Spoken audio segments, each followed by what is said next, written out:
അച്ഛൻ ഇല്ലേ വീട്ടിൽ? നിനക്ക് ഇവിടെ കഴിക്കാനൊന്നും തരുന്നില്ലടാ. നിന്റെ ചേട്ടനൊന്നും നിനക്ക് മേടിച്ചു തരത്തില്ല. അതെങ്ങനെ ജോലിയും കൂലിയും ഉണ്ടെങ്കിലല്ലേ മേടിച്ചു.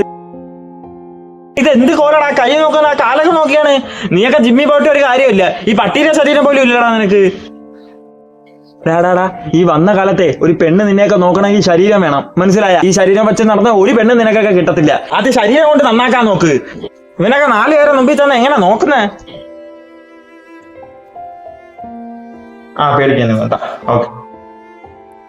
എടാ, എന്തിനാ മുഖം ഒരുമാതിരി? അതൊന്നുമില്ല ഏട്ടാ. എടാ, നീ കാര്യം പറ. മുഖം എന്തൊരു മാതിരി പറഞ്ഞാണ്. കാര്യം എന്ത്? അതയാൾ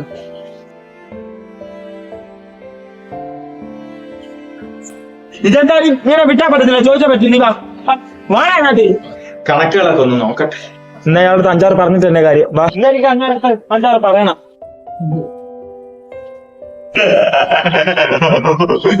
എന്ത് അനിയനും ചേട്ടൻ ഈ വഴിക്കൊക്കെ നേരത്തെ ഇവരടുത്ത് പറഞ്ഞിട്ട് പോകാൻ എന്തിനടോ? തന്റെ മുഖം ആദ്യം കണ്ണാടിച്ചെന്ന് നോക്കടോ.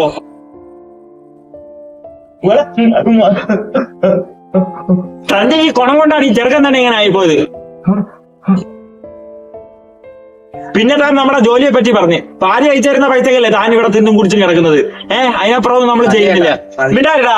പിന്നെ തന്റെ ഈ മോൻ, ഇതിനപ്പുറം തനിക്ക് ശിക്ഷ കിട്ടാൻ ഈ ലോകത്തൊന്നും ഇല്ലടോ. ഇവനെ കാട്ടി കൊള്ളാം നമ്മള്, മനസ്സിലായ? ഇവന്റെ ഈ അസുഖം വെച്ചോണ്ടാവും എങ്ങനെ ജീവിക്കും? ഭാവിയിൽ ജീവിക്കാനും പോണില്ല. തന്നെ വച്ചിട്ടുണ്ടോ?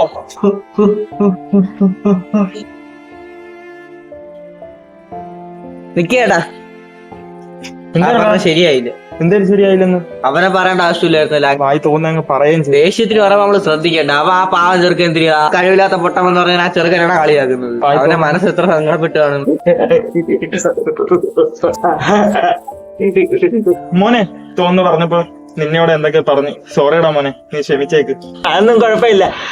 അച്ഛന്റെ സ്വഭാവം എനിക്ക് പണ്ടേ അറിയാം. അമ്മയെ പറ്റിച്ചാണ് അച്ഛൻ ജീവിക്കുന്നത്. ഒരു മകൻ എന്നുള്ളൊരു നിലയിൽ പോലും അച്ഛൻ എന്നെ കാണുന്നില്ല.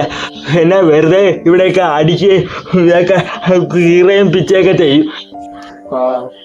അവന്റെ ജീവിതം എങ്ങനെ ആയിക്കോട്ടെ. ശരിടാ മോനെ, നമ്മള് പോണം. എന്തെങ്കിലും ഉണ്ടെങ്കിൽ ഞാൻ വരാം. ശരി ശരി.